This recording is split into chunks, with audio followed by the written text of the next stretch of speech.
নমস্কার, আমি অদিতি। আমাদের বিকাশ টক শোয়ে চলে এসেছি আমরা। আমাদের সাথে আজকে যিনি আছেন ওনার নাম মলয় মিস্ত্রি। আমাদের সাথে স্যার আছে, আমরা স্যারের সাথে আজকে কথা বলবো। নমস্কার। আমাদের বিকাশ টক শো এর অনুষ্ঠান, এটা আমাদের পজিটিভ বার্তার একটা প্ল্যাটফর্ম। সেখানে আমাদের বিকাশ টক শোয়ে আপনাকে আসার জন্য অসংখ্য ধন্যবাদ। আপনার সম্পর্কে আমাদের দর্শকদের যদি একটু কিছু বলেন। আমার নাম মলয় মিস্ত্রি। আমি প্রত্যন্ত গ্রামের একটি ছেলে, সুন্দরবন। আচ্ছা। সুন্দরবন, সাউথ চব্বিশ পরগনা সুন্দরবন অঞ্চলে বাসন্তীতে আমার বাড়ি। এবং আমার বাবা পেশায় একজন চিকিৎসক ছিলেন, মানে সে অর্থে কুহক চিকিৎসক টাইপের ছিলেন। এবং খুব গরিব পরিবার থেকেই আমরা, মানে অর্থনৈতিক, আছে এই পর্যন্ত আসা, মানে খুব গরিব পরিবার, একবেলা খাওয়া একবেলা না খাওয়া পরিবার থেকে। এই জন্য খুব দুরবস্থার মধ্যে থেকে আমরা এখানটায় আজ এই পর্যন্ত এসেছি। আপনার কাছ থেকে আমার যেটা জানার যে আপনি কি করেন, মানে পেশা সম্পর্কে একটু যদি বলেন। হ্যাঁ, অনেক কষ্ট সাধারণ, মানে কষ্টকর জীবনের মধ্যে দিয়েই আমরা ছিলাম 3 ভাই বোন। আমার দিদিও ভালো পড়াশোনায়, এবং খুব কষ্টর মধ্যে দিয়ে আমরা আজ 3 ভাই প্রতিষ্ঠিত, ভাই বোনেই প্রতিষ্ঠিত। আমি বর্তমানে স্টেট গভর্নমেন্টের ফুড অ্যান্ড সাপ্লাই চাকরি করি। আচ্ছা। এবং এই চাকরিটাও এসছে, মানে বহু পরীক্ষা দিয়েছিলাম, এবং তার মধ্যে থেকে আমি টিউশনই করতাম প্রচুর। এবং টিউশনির সাথে সাথে যখন এই কম্পিটিশনের জন্য পরীক্ষা দিতাম, তখন আমি একটা কথা ভেবেছিলাম, টিউশনটা লাইফ হতে পারে না। দীর্ঘস্থায়ী জীবনের ক্ষেত্রে টিউশনটা কোনোদিন লাইফ হতে পারে না, চাই একটা স্থায়ী জব।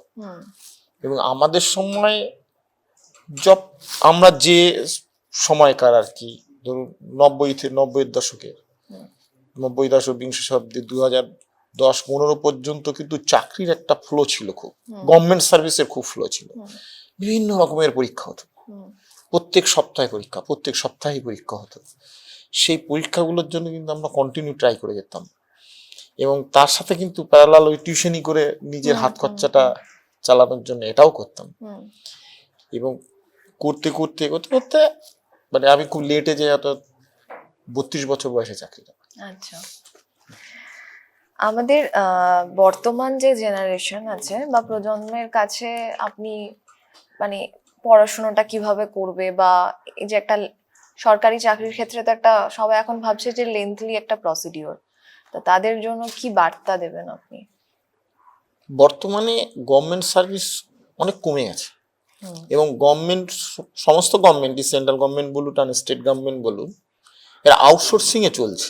বেশিরভাগ আউটসোর্সিং এ চলছে, বাইরে থেকে লেবার নিয়ে আসা, কন্ট্রাকচুয়াল এমপ্লয়ি।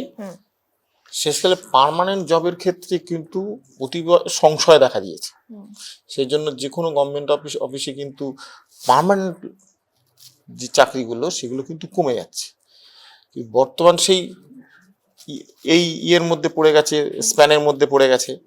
ফলে দেখা যাচ্ছে কি, সবাই ওই সায়েন্স নিচ্ছে, সায়েন্স নিয়ে পড়ছে, দুটি স্ট্রিম, একটা ইঞ্জিনিয়ার আর একটা হয় ডাক্তারি পেশায় চলে যাচ্ছে। ইঞ্জিনিয়ারিং এ পড়লে হচ্ছেটা কি, তাতে প্রাইভেট জব আছে, 5, 10, 15 হাজার এরকম একটা জব আছে। আর যদি সরকারি জব আছে, কিন্তু সরকারি জব নেই তা না, একেবারে নেই তা নয়, সরকারি জব কিন্তু আছে। সেক্ষেত্রে খুব পড়াশোনা করতে হবে এবং পেশেন্স রাখতে হবে, ধৈর্য হারালে কিন্তু হবে না। আমি বলেছি, আমি কিন্তু ধৈর্য হারাইনি। আমার টার্গেট ছিল ওয়ান্স আপন এ টাইম আমাকে গভর্নমেন্ট সার্ভিস দিতেই হবে। মানে আমি যখন প্রাইভেটে কাজ করতাম, কোনো প্রাইভেট 2-3 জায়গায় কোম্পানিতে কাজ করতাম, আমার বাবা বলতেন আমার ছেলেটার যে কি হবে। আমি কিন্তু আমার বাবাকে কথা দিয়েছিলাম, বাবা একদিন সরকারি চাকরি আমাকে দিতেই হবে। মানে ধৈর্যটা ছিল, ধৈর্যটা ভেঙে পড়ে, ধৈর্যটা ধীরে ছিল। এই ধৈর্যটা কিন্তু রাখতে হবে। এবং এখন হচ্ছে কি, যে কোনো যে জেনারেল লাইনে পড়া কিন্তু টপ, মানে যারা টপ করছে তারা কিন্তু কেউ বসেনি না। এটা আপনি দেখবেন যে স্টুডেন্ট গুলো হাইয়েস্ট মার্ক পাচ্ছে, সব জায়গায় ভালো র্যাঙ্ক করছে, তারা কিন্তু গভর্নমেন্ট সার্ভিস পাচ্ছে, আইএস পাইএসও পাচ্ছে, বিভিন্ন রকম গভর্নমেন্ট সার্ভিসও পাচ্ছে। সেক্ষেত্রে পাচ্ছে কিন্তু। হুম আর তার থেকে একটু মিডিল ক্লাস যেগুলো আগে ছিল গভর্নমেন্ট সার্ভিস পেতেই পারতো, স্কুলে তো প্রচুর চাকরি পেয়েছে, হুম হুম সেই ক্ষেত্রটা একটু কমে গেছে। হুম হুম। আর এখনকার ছেলেমেয়েরা একটু প্রাইভেট সেক্টরে যাওয়ার টেন্ডেন্সিটাও একটু বেড়েও গেছে গভর্নমেন্ট সেক্টরে। প্রাইভেট সেক্টরে মানে যেরকম খাটনি আছে লাক্সারিও আছে, হ্যাঁ যুগের সাথে তাল মেলানোর মেলানোর তাল ব্যাপারটা। মেলানোটা একটা ব্যাপার আছে। স্টেট গভর্নমেন্টের বা গভর্নমেন্টের ক্ষেত্রে সেইটা হুম দরকার হয় না। হুম স্টেট গভর্নমেন্ট সেখানে একটা কি জব সিকিউর এই এই জিনিসটাই আছে। হুম হুম হুম। মাইনাস এবং হ্যাভক না হলেও জব সিকিউরিটি একটা বিশাল ব্যাপার, ব্যাপার। সেই জায়গাটা আছে।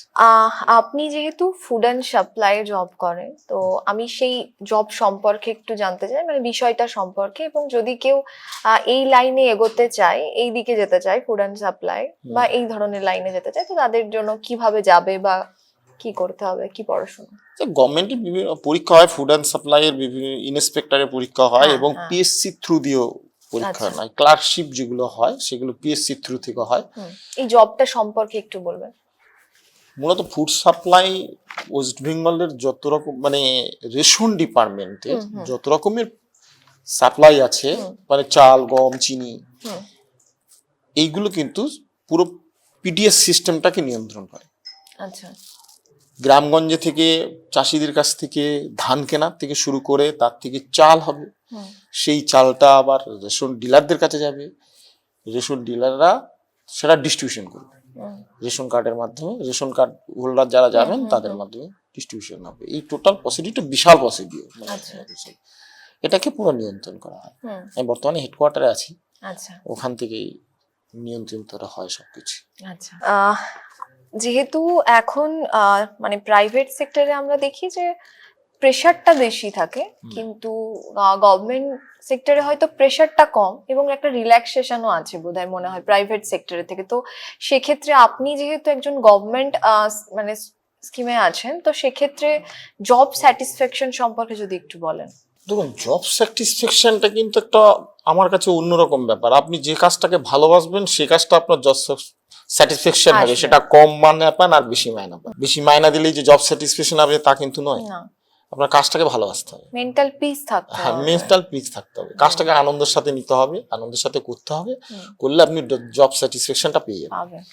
আমাদের গভর্নমেন্ট সেকশনে চাপ আছে, পিডিএস সেকশনে খাদ্য দপ্তরে যে সমস্ত কাজ হয় প্রচুর চাপেই আমাদের কাজ করতে হয়।